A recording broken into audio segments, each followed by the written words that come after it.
just reading through the comments on yesterday's video, some really interesting comments on there, and the comment section's really interesting. Some people use it to make a point, some people use it to communicate with other people, some people just find it as a way to sort of get their West Ham frustrations out, which I totally and utterly understand.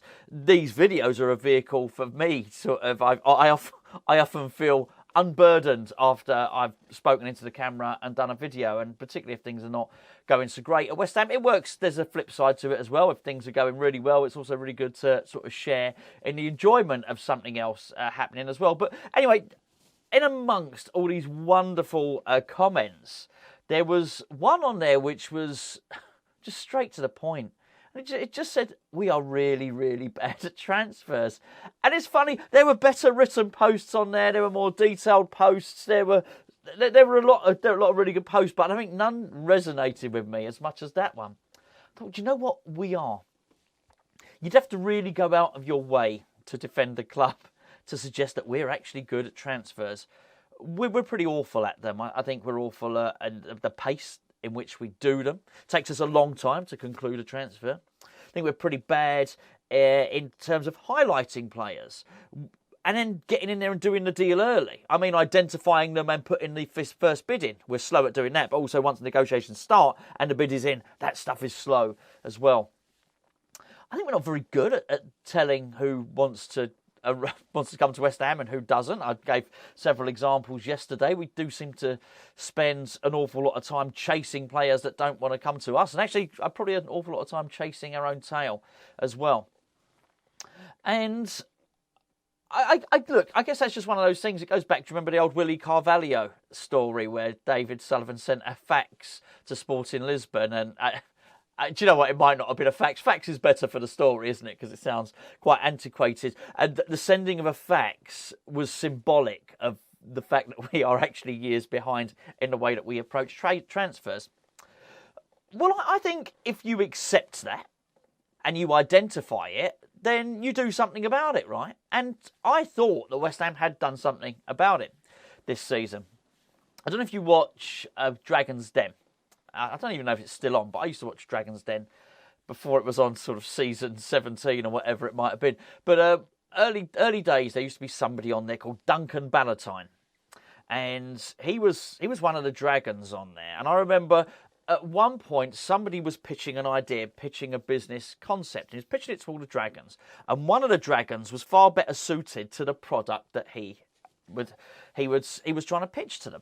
His business idea was better suited to an area of expertise of one of the Dragons. Duncan Ballantyne gave the best bid, though.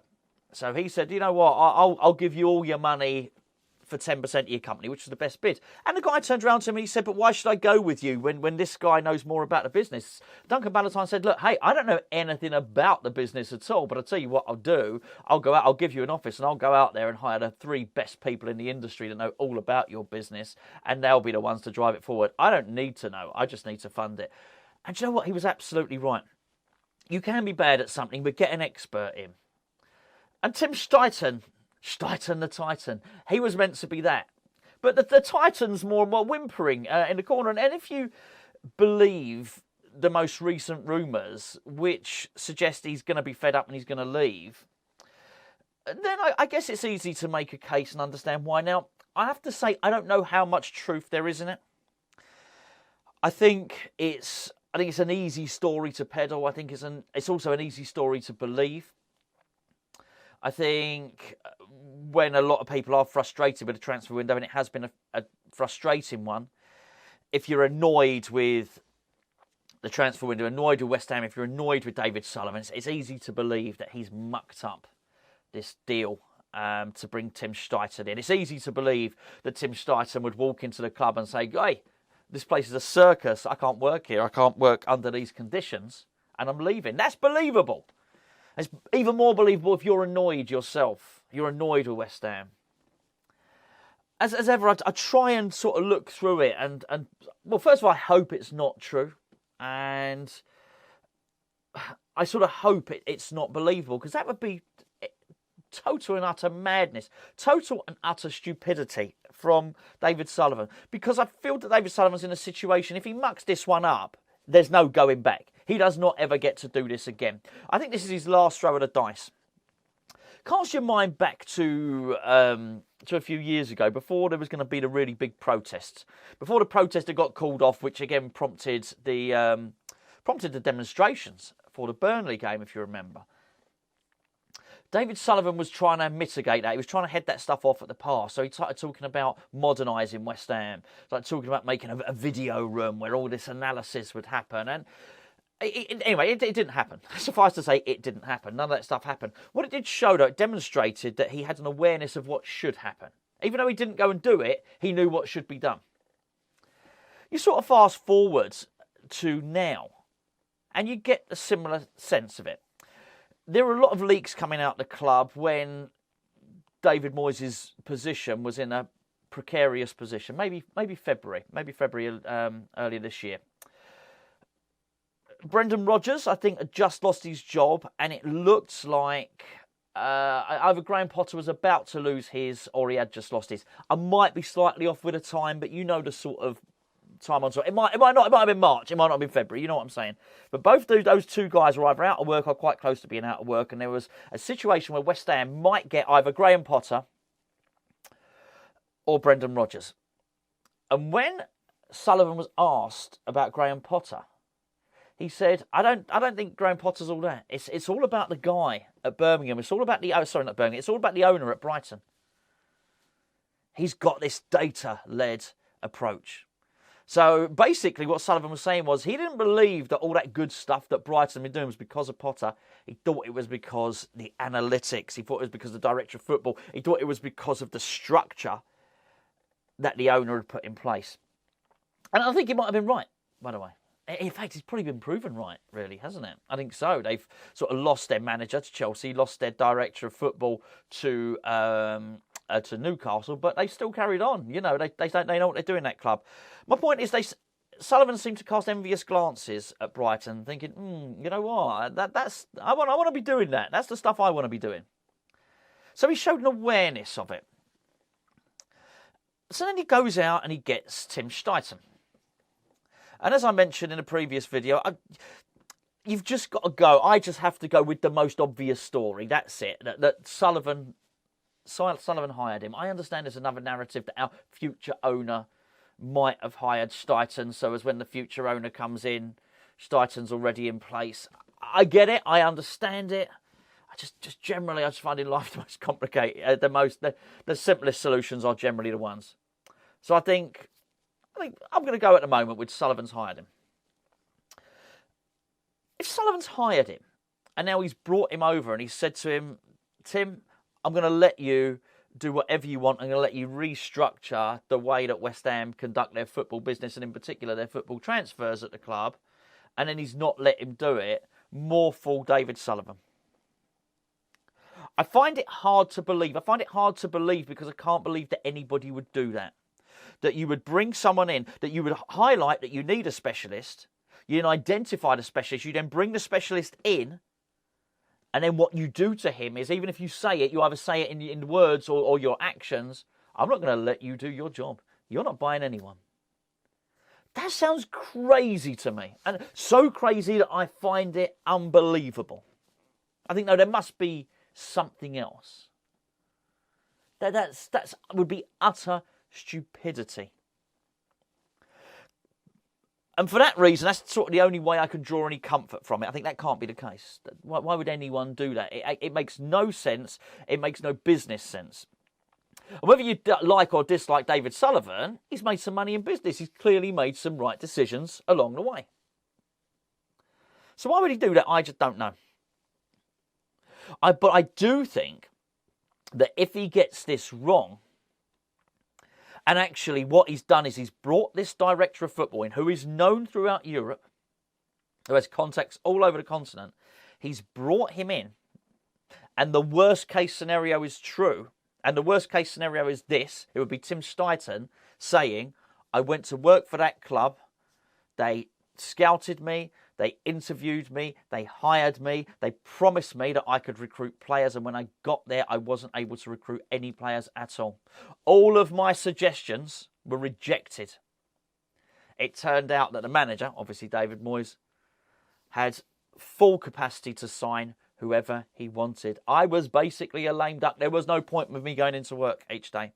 I would go into work each day. I would sit there. I would recommend a player.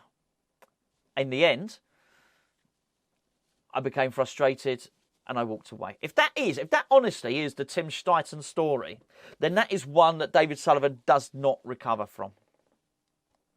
I just think it would call absolutely into question his football knowledge. Absolutely. I guess unless David Moyes brought in a load of players and the players did really well, and actually we ended up winning the Europa League and finishing high in the Premier League again. I guess then David Sullivan could turn around and say, "Hey, look, what I did worked." But in which case you'd still say, "Well, why did you do the whole thing with the director of football? What the hell was all that about?" And I think if he does do that and he lets Steidten go, I think that's it. I don't think he ever gets to do the director of football thing again. What's the guy's name at Monaco, Paul Mitchell? I think anybody else that does that job, director of football, when West Ham come calling under David Sullivan, turn around and say, "No, I ain't doing it. I ain't doing it." I think it's easy to have the perception that West Ham are a laughing stock from outside. I've said this before. People say West Ham aren't going to sign anyone. We're a laughing stock. I just don't think players look that closely into it. I think they're professional players. I think a lot of these footballers are quite mercenary, actually. I think they'll go to whoever's paying the most money in the best location. And I think West Ham will be able to sign players because of that. I think there are players that West Ham will be attractive to. There'll be some of the more canny players.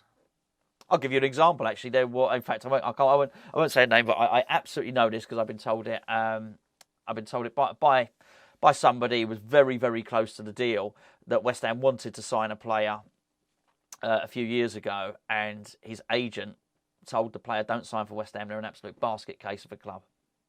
So there is some reputation out there. It doesn't mean we can't sign anyone. We can sign players. I'll tell you what, though.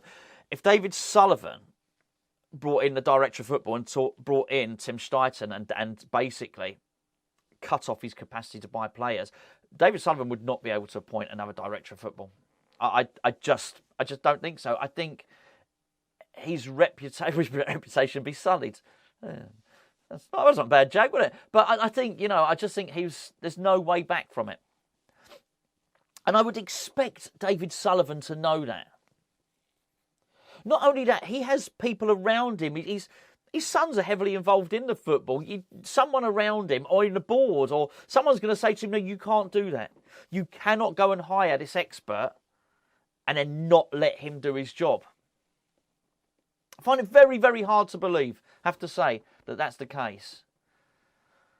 Maybe it's just a rumour convenience. But what I would concede, though, and I had said this yesterday, if you play that game of whose picks are they, if you do start looking at Maguire and you do start looking at McTominay and you do start looking at James Ward-Prowse, it's hard to think that they're Tim Steidten's players.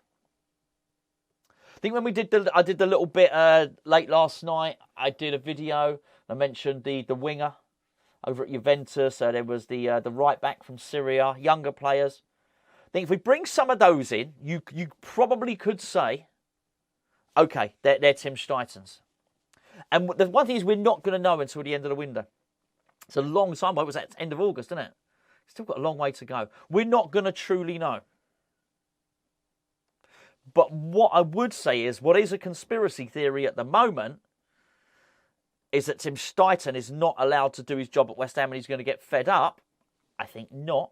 But however, you get to the end of the window, and if what you find out is West Ham have signed James Ward-Prowse, Harry Maguire, Polina, you get the idea, McTominay. If that is the extent of our transfer dealings, you will absolutely know at that point